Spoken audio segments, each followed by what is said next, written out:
La pluie tombait fort ce soir-là, mêlant son bruit au vrombissement des voitures qui passaient au ralenti devant la terrasse du café. J'attendais, les mains glacées autour de ma tasse de thé, incapable de détacher mes yeux de la porte d'entrée. 10 ans d'amitié, 10 ans de confidences, de rires, de promesses. Et pourtant, ce message reçu la veille avait tout changé. Il faut que je te dise la vérité sur ton frère. Mon frère. Ce mot résonnait en moi comme une gifle. J'avais grandi fille unique, ou du moins c'est ce que mes parents m'avaient toujours dit. Et voilà qu'Élodie, ma meilleure amie depuis la fac, celle qui connaissait chaque recoin de ma vie, prétendait en savoir plus que ma propre famille. Quand elle est entrée, trempée, le regard fuyant, j'ai compris que rien ne serait plus pareil. Tu as menti, Élodie. Pendant tout ce temps, ai-je demandé d'une voix que je ne reconnaissais pas. Elle a baissé les yeux, a pris une longue inspiration, puis a murmuré « Il s'appelle Thomas. Et, il n'est pas loin. » Mon cœur s'est arrêté une seconde. Dans le brouillard de la pluie et des phares, j'ai senti que ma vie venait de basculer. Il croyait peut-être m'avoir protégée ou manipulée. Mais il n'avait aucune idée de ce que j'étais prête à découvrir. Je m'appelle Camille Morel. J'ai 31 ans, et jusqu'à cette soirée pluvieuse, j'étais persuadée d'avoir une vie parfaitement ordinaire. J'étais née à Nantes, dans une maison au volet bleu où tout semblait rangé, mesuré, silencieux. Mon père, comptable, parlait peu. Ma mère, institutrice à la retraite, aimait l'ordre plus que les gestes tendres. Il n'y avait pas de cris, mais pas non plus d'étreinte. Dans ce calme, j'ai grandi en me persuadant que l'amour se prouvait par les règles et non par les mots. Élodie est entrée dans ma vie à 21 ans, lors de ma première année de fac à Rennes 2. Elle était mon opposée, extravertie, vive, curieuse de tout. Très vite, elle est devenue la sœur que je n'avais jamais eue. On partageait tous les cafés à 1 € au distributeur du hall B, les soirées d'examen, les confidences sur nos familles compliquées. Elle m'appelait ma petite sage, moi je l'appelais mon orage. Les années ont passé. On s'est suivis à Paris. Elle a trouvé un poste d'assistante juridique dans un cabinet d'affaires. Moi j'ai commencé comme graphiste dans une petite agence du 11. On habitait à 2 rues l'une de l'autre, on dînait ensemble chaque jeudi. C'était une habitude, presque un rituel, sushi, vin blanc, rire. Je croyais que rien ne pourrait entamer cette complicité. Pourtant, en y repensant, certains détails me reviennent étranges, comme des signaux que j'avais choisi d'ignorer. Les fois où elle détournait la conversation quand je parlais de mes parents. Ou cette soirée de 2018 où elle avait trop bu, elle avait murmuré « Tu sais, il y a des choses que ta mère ne t'a jamais dites. » Je l'avais prise dans mes bras, pensant à une phrase de trop sous l'effet du vin. Elle avait ri, un peu nerveusement, et m'avait juré qu'elle plaisantait. En 2020, j'ai perdu mon père. Une crise cardiaque, soudaine, un soir de décembre. Pendant les funérailles, Élodie était là, comme toujours, soutenante, discrète. Elle m'avait aidé à trier les papiers, à classer les factures, à répondre au notaire, maître Delorme, rue de Turenne. C'est elle qui avait insisté pour que je conserve un dossier particulier, un vieux classeur gris marqué document personnel C. Monsieur. À ce moment-là, je n'avais pas compris pourquoi elle y tenait tant. Après la succession, tout avait été réglé, la maison de Nantes vendue 230 000 €. Une petite assurance vie de 18 500 € partagée avec ma mère. Rien d'anormal. Et pourtant, depuis quelques semaines, ma mère agissait étrangement, appel manqué, réponse évasive. Comme si chaque mot risquait de trahir quelque chose. C'est le 3 février 2023, en fin de journée, que tout a commencé à se fissurer. J'étais au bureau quand j'ai reçu un courriel d'Élodie, simplement intitulé « Confidentiel à lire seul ». À l'intérieur, une seule ligne « Il est temps que tu saches la vérité sur Thomas ». Je me souviens avoir relu ces mots au moins 10 fois. Thomas? Qui? Je ne connaissais aucun Thomas lié à moi. Puis un fichier joint, un acte de naissance partielle daté de 1990, année de ma naissance, où mon nom apparaissait. Suivi d'une mention raturée. Sous la rature, on devinait un second prénom, puis une ligne blanche, comme si on avait effacé quelque chose ou quelqu'un. J'ai essayé d'appeler Élodie, sans succès. 3 sonneries, puis sa messagerie. Un SMS, on se voit demain au café du Pont-Neuf, 19 h. Et rien d'autre. Cette nuit-là, je n'ai presque pas dormi. Entre les images de mon père, les silences de ma mère et ce prénom inconnu, je sentais que le sol commençait à se dérober sous mes pieds. Tout ce que je croyais stable mon passé, ma famille, mon identité prenait l'eau. Et au petit matin, un message inattendu a bouleversé ce peu de certitude qu'il me restait « Ne dise rien à ta mère. Elle n'est pas celle que tu crois. » Je suis restée figée, le téléphone tremblant dans ma main. Qui pouvait écrire cela? Élodie, encore? Ou quelqu'un d'autre? Ce jour-là, je savais que j'allais devoir ouvrir les vieilles boîtes de la maison de Nantes. Et que la vérité n'attendrait plus. 2 jours plus tard, je prenais le train pour Nantes. Le ciel était gris, bas, et les vitres du TR laissaient filer des traînées d'eau comme des veines sur un visage fatigué. J'avais prévenu ma mère d'un ton neutre, j'ai besoin de trier les affaires de papa. Elle avait simplement répondu, fais ce que tu veux. Sa voix, glaciale, trahissait l'inquiétude. La maison sentait encore la cire et les fleurs séchées. Sur le buffet, les photos de famille alignées semblaient me juger. J'ai allumé la vieille lampe de bureau et sorti les cartons de l'étage, facture EDF 1995, bulletin de salaire de mon père, correspondance bancaire de la caisse d'épargne. Rien de suspect. Puis j'ai trouvé un dossier bleu, sans étiquette, glissé derrière un tiroir. À l'intérieur, un relevé d'hospitalisation daté du 17 mars 1990, hôpital Saint-Jacques. Le nom de ma mère, celui de mon père. Et une ligne au bas naissance de jumeaux sexe, MF. J'ai senti le sol se dérober. Jumeaux? Personne ne m'en avait jamais parlé. Mon cœur battait si fort que je peinais à respirer. Je me suis assise, les papiers tremblants entre mes mains. Le document précisait qu'un des 2 nourrissons avait été transféré en observation pédiatrique. Le lendemain, pas de suivi ensuite. Rien. Le dossier s'arrêtait là, comme si quelqu'un avait volontairement fermé la page. Le lendemain, j'ai tenté d'en parler à ma mère. Maman, tu peux m'expliquer ce que c'est? Je lui ai tendu la feuille. Elle l'a lue, puis s'est figée. Une seconde de trop avant de répondre. Ton père gardait trop de vieux papiers. Ne te fais pas d'idées. Sa voix tremblait. J'ai été fille unique, oui ou non? Camille, arrête avec tes histoires. Elle s'est levée brusquement et a quitté la pièce. Ce soir-là, j'ai dormi dans mon ancienne chambre. Le vent soufflait contre les volets et le parquet craquait sous mes pas comme s'il respirait encore nos secrets. Vers 2 heures du matin, je me suis levée et j'ai fouillé le grenier. Au fond d'une malle, j'ai trouvé un carnet noir, couvert de poussière, daté de 1991. L'écriture de mon père, Thomas né à 23h48, Camille 23h51. On m'a dit qu'il ne survivrait pas.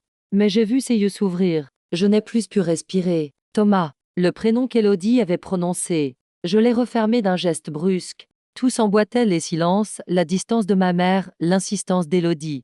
Mais pourquoi elle, ma meilleure amie, savait-elle cela? Le lendemain matin, j'ai pris le train de retour à Paris. À 10h37, un message d'Élodie m'attendait, ne fouille plus.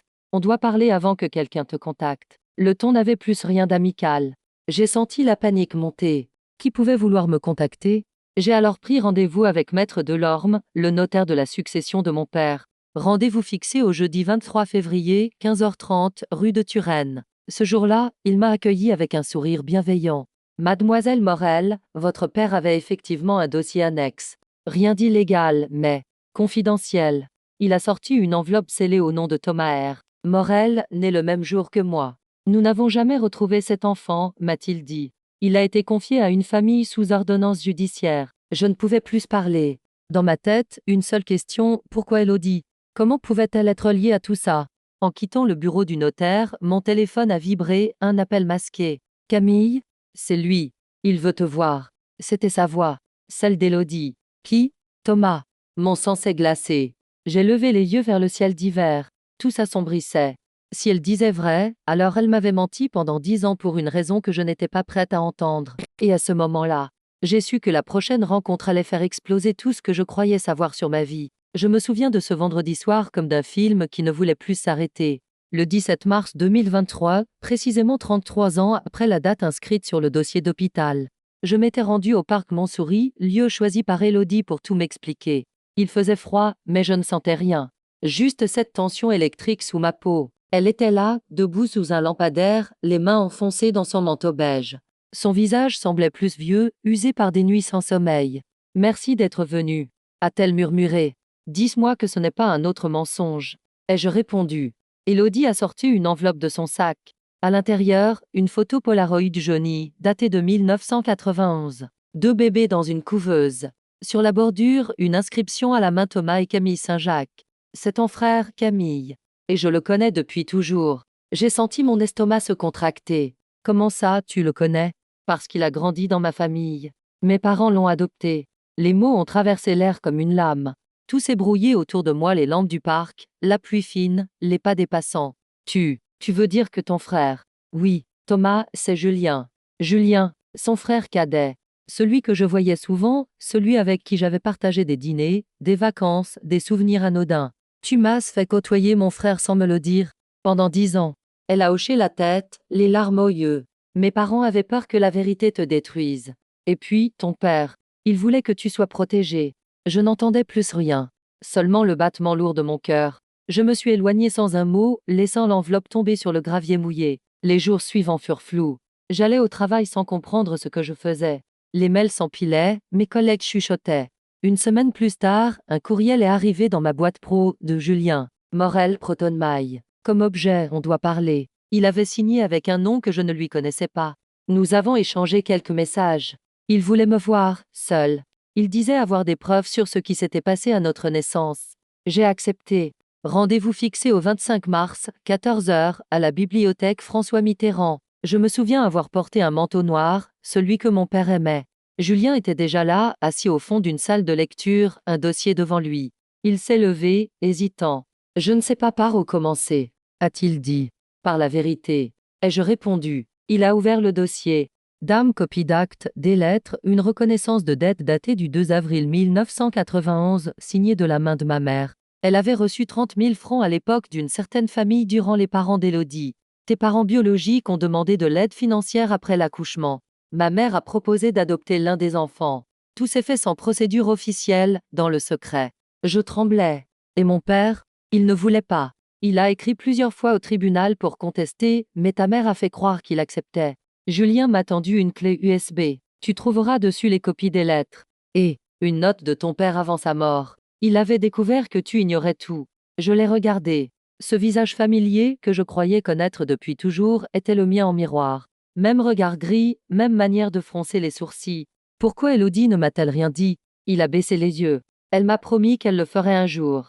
Mais elle avait peur de te perdre. Ce soir-là, j'ai marché des heures dans les rues de Paris. J'avais besoin d'air, de comprendre comment 10 années d'amitié pouvaient contenir autant de mensonges. J'ai fini par m'arrêter sur le pont Alexandre III, face à la Seine. Le vent me fouettait le visage. Mais c'était la première fois que je respirais vraiment. À 23h48, l'heure exacte inscrite sur le carnet de mon père. J'ai ouvert la clé USB. Les fichiers étaient là, lettre Thomas, docs, reconnaissance de dette, PDF, journal père 1991. Chu. Dans le dernier. Une phrase soulignée m'a glacée. Si un jour elle apprend la vérité, ce sera grâce à lui ou malgré elle. J'ai compris qu'il parlait d'Élodie. Et à ce moment précis, j'ai juré de découvrir jusqu'où elle était impliquée, même si cela voulait dire détruire tout ce qu'il restait de notre amitié. Les jours qui ont suivi furent une tempête silencieuse. Je ne dormais presque plus. Chaque message d'Élodie me brûlait les yeux avant même de l'ouvrir. Le 28 mars 2023, à 22h14, elle m'a écrit « Tu ne comprends pas, Camille. Ce n'est pas ce que tu crois. On voulait te protéger. » Je n'ai pas répondu. À ce moment-là, le mot « protéger » me paraissait une insulte. Protéger de quoi? De mon frère. De la vérité? J'ai alors commencé à fouiller, méthodiquement.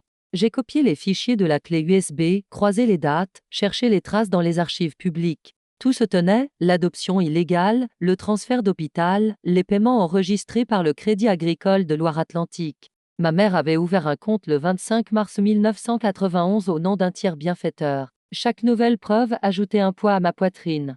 Je savais que je ne pouvais pas affronter ma mère sans être préparée. Alors j'ai pris rendez-vous avec un avocat, Maître Séverine Alaric, spécialisé en droit familial. Notre premier entretien eut lieu le 31 mars, 10 h, dans un bureau lumineux de la rue du Faubourg Saint-Honoré. Je me souviens avoir déposé devant elle une pile de documents. Elle les a lus attentivement, puis m'a dit d'un ton posé « Vous avez de quoi ouvrir une procédure pour falsification d'état civil et adoption illégale. Mais, ça risque d'éclater au grand jour. » J'ai hoché la tête. Je veux juste la vérité. Peu importe le reste. Les jours suivants, j'ai commencé à recevoir des appels anonymes. Toujours à des heures étranges, 1h12, 3h05, 5h20. Dame silence au bout du fil, parfois un souffle, puis le déclic d'une ligne qui se coupe. J'ai noté chaque appel, chaque minute, dans un carnet 7 au total, entre le 2 et le 7 avril. Le 8 avril, un message vocal a fini par arriver. Une voix d'homme, basse, tremblante. Camille, laisse tomber. Tu ne sais pas à qui tu t'attaques. J'ai senti la peur, la vraie, mais aussi une étrange lucidité. Derrière ces menaces, quelqu'un essayait de me décourager. Peut-être la mère d'Élodie, peut-être un intermédiaire. J'ai transféré l'audio à mon avocate. 2 jours plus tard, elle m'a appelé, c'est une ligne prépayée, impossible à tracer. Mais ça confirme que vous dérangez quelqu'un. Pendant ce temps, Julien ou Thomas, je ne savais plus comment l'appeler, m'écrivait presque chaque soir. Il voulait que je le rencontre à nouveau, qu'on confronte nos mères ensemble. Je n'étais pas prête. Je ne savais plus à qui faire confiance. Puis, le 12 avril, un courrier recommandé est arrivé à mon domicile. L'expéditeur cabinet Durand et Associés. À l'intérieur, une mise en demeure signée par Madame Françoise Durand, la mère d'Élodie. Madame Morel, nous vous prions de cesser toute diffusion d'informations diffamatoires concernant notre famille. À défaut, une plainte pour harcèlement et atteinte à la vie privée sera déposée. J'ai éclaté de rire nerveusement. C'était donc ça, leur stratégie, m'intimider juridiquement. Mais c'était trop tard. J'avais déjà remis tous les documents à mon avocate. Elle préparait une requête auprès du tribunal judiciaire de Paris, sous la référence numéro RJ224-9 mars 2023, le 15 avril. J'ai reçu un dernier message d'Élodie, je ne voulais pas que ça se termine ainsi. Tu vas détruire des gens innocents. Je l'ai relu plusieurs fois avant de répondre non, Élodie. Je vais libérer ceux qu'ils ont enfermés dans leurs mensonges. Ce soir-là, je me suis rendue sur le toit de mon immeuble. La ville brillait en contrebas, indifférente à mes douleurs. Pour la première fois, j'ai ressenti autre chose que la colère, une sorte de détermination froide. Tout ce que j'avais perdu confiance, amitié, famille devait servir à quelque chose. À 23h51, heure exacte de ma naissance, j'ai signé le mandat officiel autorisant Maître Alaric à déposer le dossier au tribunal. Et le lendemain, j'ai reçu un appel que je n'oublierai jamais. Mademoiselle Morel, ici le secrétariat du notaire Delorme. Il y a eu un dépôt de documents supplémentaires dans la succession de votre père. Une enveloppe à votre nom. Qui l'a déposée? Anonyme. Mais selon le registre, c'est quelqu'un de la famille Durand. J'ai raccroché, le souffle coupé.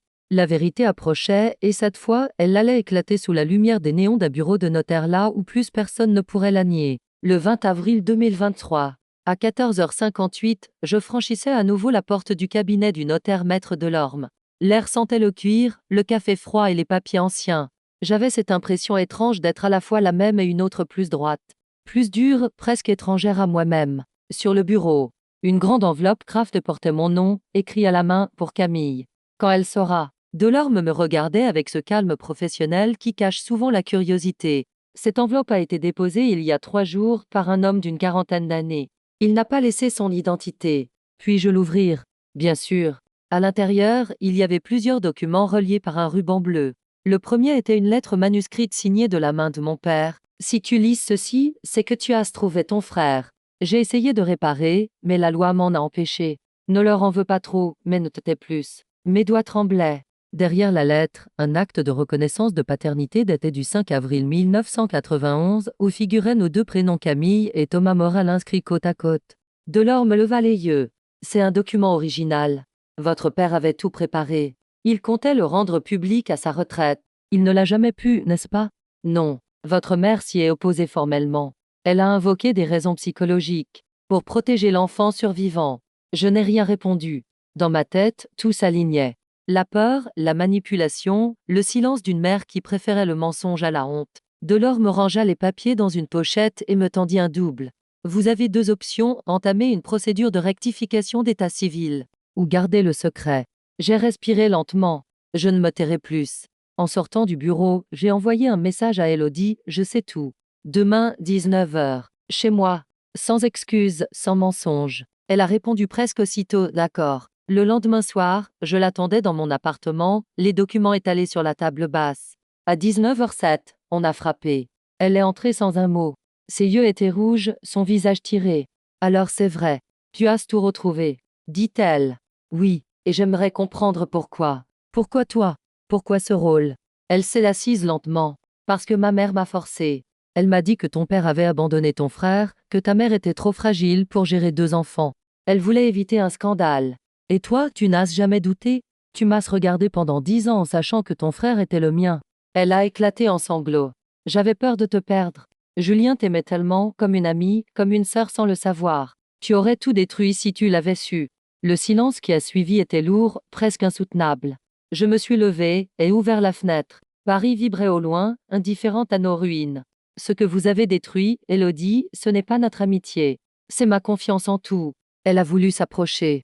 Camille, écoute-moi. Non, tu as choisi ton camp. Moi, je choisis la vérité.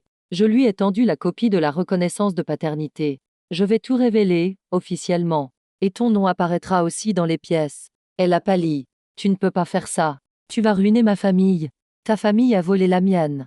Elle s'est effondrée sur le canapé, la tête entre les mains. J'ai cru voir, un instant, la fille que j'avais aimée comme une sœur. Mais c'était trop tard. À 20h32, elle est partie sans se retourner. Et moins d'une heure plus tard, un mail est arrivé sur ma boîte, de Julien Morel Protonmaille. Comme je veux être là quand tu déposeras les papiers. Je suis ton frère, Camille. Et cette fois, on le fera ensemble. J'ai fixé l'écran à l'un moment. Oui, ensemble. Parce qu'au fond, cette histoire ne parlait plus d'Élodie, ni même de ma mère. Elle parlait de nous de deux enfants que le silence avait séparés. Et que la vérité allait réunir. Et pourtant, au fond de moi, je sentais que la bataille la plus dure n'avait pas encore commencé, celle qui allait se jouer devant la loi.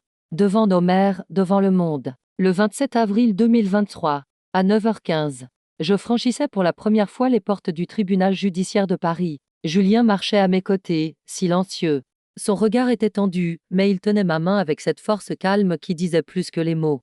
Autour de nous, des avocats en robe noire, des dossiers, des murmures. L'air sentait la poussière de papier et la tension contenue. Nous avions rendez-vous dans la salle 204, section droit civil et état des personnes.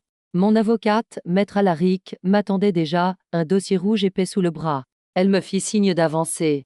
C'est aujourd'hui que tout commence, dit-elle doucement, ou que tout finit. Ai-je murmuré. Devant le juge, tout s'est déroulé comme dans un brouillard. Les mots juridiques défilaient, rectification d'état civil, reconnaissance différée, adoption irrégulière, article 320 du Code civil. Je ne comprenais pas tout, mais je savais ce que chaque phrase coûtait des années de mensonges, de silence, de douleur. Quand Madame Durand, la mère d'Élodie, a été appelée à la barre en tant que témoin, un murmure a parcouru la salle. Elle portait son éternel tailleur crème, le visage impassible. Madame, reconnaissez-vous avoir versé une somme d'argent à la famille Morel en 1991? Oui, mais c'était un don. Une aide à une amie. Rien d'illégal. Maître Alaric a déposé sur la table la copie de la reconnaissance de dette signée de sa main. Vous appelez ça un don? Un léger tremblement a parcouru les doigts de la femme. Je ne me souviens plus. Permettez-moi de rafraîchir votre mémoire, répondit mon avocate, sa voix nette comme un couperet. Elle a lu à haute voix la phrase finale du document. Ce montant correspond à la contrepartie pour la prise en charge permanente de l'enfant désigné sous le prénom Thomas. Le silence qui suivit fut total. Le juge leva les yeux vers moi. Mademoiselle Morel, vous confirmez être la sœur biologique de monsieur Thomas Morel, dit Julien Durand. Oui, monsieur le juge. Et je demande que la vérité figure enfin sur nos actes de naissance. À ce moment précis, j'ai croisé le regard d'Élodie, assise au fond de la salle. Ses yeux étaient pleins de larmes. Elle ne disait rien, mais je savais qu'elle comprenait, le mur qu'elle avait bâti s'effondrait. L'audience dura plus de 2 heures. Quand elle prit fin, le juge annonça qu'une expertise ADN serait ordonnée dans un délai de 10 jours. Et qu'en attendant, le dossier restait ouvert sous référence civile RJ224-9 mars 2023. À la sortie, les flashs des téléphones portables crépitaient. Une affaire d'adoption illégale refaisant surface 30 ans après, il n'en fallait pas plus pour exciter les médias locaux. Julien s'est approché de moi. Tu vas bien? J'ai hoché la tête. J'ai l'impression d'avoir traversé un mur. Cette nuit-là, je n'ai pas dormi. Je relisais la lettre de mon père, encore et encore. Ces mots me donnaient du courage, ne te tais plus. Le 5 mai, l'expertise ADN confirma ce que nous savions déjà, 99,98% de correspondance. J'ai reçu le mail à 10h12. J'ai posé mon téléphone, respiré profondément et pleuré pas de tristesse, mais de soulagement. Le 9 mai, l'audience de clôture eut lieu. Cette fois, ma mère était là. Assise derrière son avocat, elle semblait minuscule. Ses mains tremblaient sur son sac à main. Le juge lut les résultats, puis demanda à Madame Morel, « Souhaitez-vous ajouter quelque chose ?» Elle se leva, la voix fragile. J'ai eu peur. J'ai perdu un enfant avant eux. Je ne voulais pas perdre 2 fois. Un silence lourd s'installa. Je n'ai pas trouvé la force de la haïr. Pas complètement. Le juge a pris sa décision. Le tribunal ordonne la rectification des actes de naissance et reconnaît l'existence d'un lien de filiation direct entre Camille et Thomas Morel. Les mots tombaient comme un couperet. Mais pour moi, c'était une délivrance. Après 33 ans de mensonges, mon frère retrouvait son nom. Et moi, ma vérité. En sortant, Élodie m'attendait dans le couloir. Elle tenait un petit carnet entre ses mains. C'est le tien, dit-elle simplement. C'était le journal que j'avais perdu pendant nos années de colocation. À l'intérieur, une photo de moi et elle, jeune, insouciante. Au dos, une phrase de sa main, je t'ai menti, mais je t'ai toujours aimé comme une sœur. Je n'ai rien répondu. Je l'ai simplement prise dans mes bras. Pas pour pardonner, mais pour clore le cercle. Et alors que nous sortions du tribunal, Julien à mes côtés, je me suis dit que la justice avait peut-être ses lenteurs, mais qu'elle finissait toujours par trouver son chemin. La décision du tribunal a été enregistrée le 15 mai 2023. Ce jour-là, le greffier m'a remis une copie officielle de l'acte rectifié mon nom. Camille Morel, suivi d'une ligne nouvelle. Sobre mais bouleversante sœur biologique de Thomas Morel. Je me suis assise sur le banc du hall et j'ai simplement regardé le papier. Pas un cri, pas une larme. Seulement ce poids ancien qui se dissolvait peu à peu, comme une pierre qu'on laisse tomber dans l'eau. Julien était à côté de moi. Il m'a pris la main. Tu te rends compte? On existe enfin ensemble, sur le même document. J'ai souri. Oui, ce n'est qu'une ligne, mais c'est toute une vie. Les jours suivants, tout s'est accéléré. Les journaux locaux ont publié de courts articles, une adoption secrète révélée 30 ans après. Les Durand ont disparu des radars, leur cabinet d'avocats a fermé temporairement. Élodie, elle, m'a envoyé une seule lettre. Pas de justification, juste une phrase, je pars à Montréal. Je te souhaite de vivre libre. Je ne l'ai pas rappelé. Il y a des adieux qu'on ne prononce pas. Ils se font dans le silence, entre deux respirations. Côté juridique, Maître Alaric a finalisé la procédure le 2 juin 2023. Une soulte compensatoire de 42 000 € m'a été attribuée pour le préjudice moral et les années de privation d'héritage. Julien a refusé d'en recevoir la moitié, tu l'as payé plus cher que moi, cette vérité.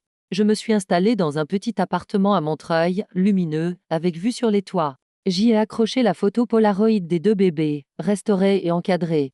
En dessous, j'ai écrit une phrase simple, reconnue. Ma mère m'a appelé une fois, fin juin. Sa voix était faible. Camille, je sais que je n'ai plus le droit de te demander pardon. Mais sache que je t'aime, même si je ne t'ai pas su te le dire. Je suis restée silencieuse. Puis, je te crois. Mais j'ai besoin de temps. Elle n'a rien répondu, et la ligne s'est coupée. Depuis, il y a une paix étrange. Pas le calme des contes de fées, mais celui qu'on ressent après la tempête, les toits encore humides, l'air lavé. J'ai repris mon travail de graphiste, ouvert un nouveau compte professionnel, changé de numéro de téléphone. Chaque matin, je passe devant un café où l'enseigne s'appelle Renaissance. Ça me fait sourire. Parfois, je m'y arrête pour écrire. Julien et moi nous voyons presque chaque semaine. On parle peu du passé. On apprend à se connaître autrement, il aime la photo argentique, je collectionne les cartes postales anciennes. Il m'appelle petite sœur, et ça me fait rire. Techniquement, c'est moi la cadette de 3 minutes. Pourtant, certaines nuits, les visages reviennent. Élodie, sa mère, ma mère. Les voix aussi, celles qui disaient ne dire rien. C'est mieux ainsi. Et chaque fois, je me répète cette phrase, se taire. C'est disparaître. Le 10 juillet 2023. J'ai reçu un dernier courrier du notaire, clôture du dossier Morel durant acte signé et archivé. Je l'ai rangé dans un tiroir, sans l'ouvrir. Parce que, pour moi, l'affaire était déjà classée dans la seule juridiction qui comptait encore, mon cœur. Ce soir-là, en fermant les volets, j'ai senti quelque chose de nouveau et la possibilité de recommencer. L'été est arrivé lentement cette année-là, comme si le monde hésitait à tourner la page avec moi. En août 2023, la chaleur de Paris rendait l'air presque liquide. Les trottoirs brillaient, les gens riaient en terrasse, et moi, j'apprenais à respirer autrement. Julien et moi avions décidé de partir quelques jours à la boule, sur les traces de notre père. C'était là qu'il aimait pêcher, selon son carnet. Nous avons marché sur la plage au coucher du soleil, pieds nus dans le sable encore tiède. Tu crois qu'il nous aurait reconnus aujourd'hui?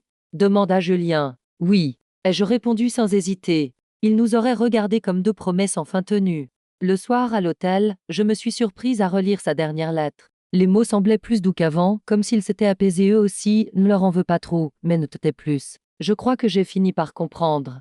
Ce n'était pas un appel à la colère, mais à la vie. De retour à Paris, j'ai repris le travail avec une clarté nouvelle. J'ai lancé ma propre micro-entreprise de design, Atelier CM, avec un logo que j'ai dessiné en forme de 2 traits parallèles, symbole d'un lien retrouvé. Le 1er septembre 2023, j'ai signé mon premier contrat, un projet de réédition de couverture de livres pour une maison d'édition indépendante. Mon premier salaire, 2 800 €, avait un goût de liberté que je n'avais jamais connu. Un soir, j'ai reçu un message d'un numéro inconnu.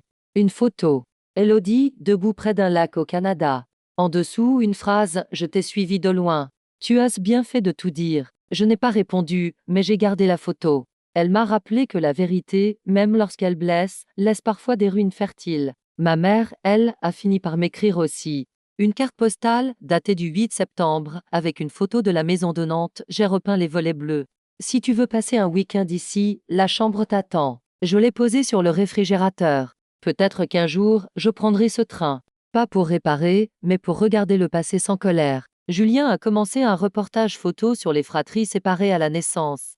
Il veut raconter notre histoire, mais à travers d'autres visages. Il m'a proposé d'écrire le texte qui accompagnera les images. J'ai accepté. Ce sera notre façon de transformer la douleur en lumière. Un soir d'octobre, nous avons organisé un dîner simple de pâtes, vin rouge, musique douce. Autour de la table, il y avait des rires, des silences, des regards sincères. À minuit, Julien a levé son verre à ceux qui ont eu peur de la vérité et à ceux qui ont choisi de la dire quand même.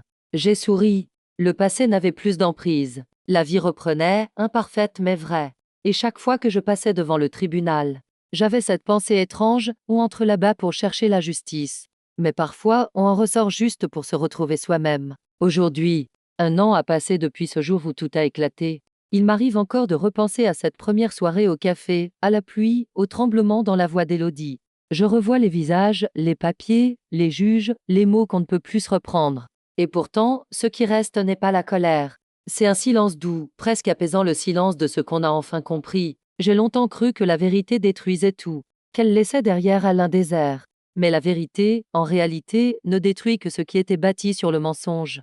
Le reste, elle le fait respirer. Il y a des soirs où je rentre tard, le travail sous le bras, et je retrouve la photo de nous 2 bébés, accrochés dans l'entrée. Je m'arrête toujours un instant. 2 visages côte à côte, 2 vies volées, puis rendues. Ma mère et moi ne nous voyons pas souvent, mais nous avons recommencé à parler, doucement, par petites phrases. Elle vieillit, elle s'excuse moins, mais elle écoute plus. C'est déjà ça. Élodie, elle, ne fait plus partie de ma vie, mais je sais qu'elle lit parfois mes publications sur le blog. Elle laisse un like anonyme, discret. Et c'est suffisant. Quant à Julien, il est devenu mon repère, ma boussole. Nous nous ressemblons plus que je ne l'aurais cru. Il photographie les cicatrices des autres pendant que moi. Je mets des mots sur les miennes. Si je devais résumer cette année, je dirais qu'elle m'a appris une seule chose: on ne choisit pas toujours la famille qu'on a. Mais on peut choisir la vérité qui nous définit. Et ce soir, en refermant mon carnet, je sais enfin qui je suis. Pas la fille d'un mensonge. Pas la victime d'un secret. Juste Camille Morel, sœur de Thomas, fille d'un homme qui a eu le courage d'écrire ce que d'autres ont voulu effacer. Et dans ce simple nom retrouvé, il y a toute ma paix.